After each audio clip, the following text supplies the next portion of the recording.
আপনাকে যদি প্রশ্ন করা হয় বলেন তো ইয়ামেলের্নো মার্টিনেজ কত টাকার মালিক, আপনার উত্তরে হয়তো মিলিনিয়ার ছাড়া আর কিছুই খুঁজে পাবেন না।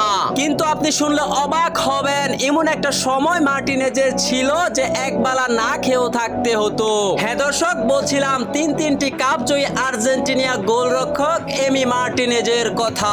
মার্টিনেজ এক সাক্ষাৎকারে বলেন, আমি তো সোনার চামচ মুখে দিয়ে বড় হয়নি, আমার বাবাকে আমি দেখেছি অনেক বিল পরিশোধ না করতে পারায় চোখের পানি অঝরে ঝরেছে।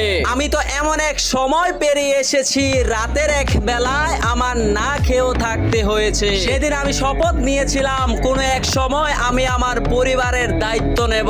আজ সে মার্টিনেজের ভরসার হাত ধরে আলবিসেলেস্তারা তিনবারের চ্যাম্পিয়ন। তাই আপনাকেও বলতে চাই, লক্ষ্য যদি সঠিক হয় কঠিন পরিশ্রমেও আনবে জয়। ভিডিওটি ভালো লাগলে সাবস্ক্রাইব করে সাথে থাকুন।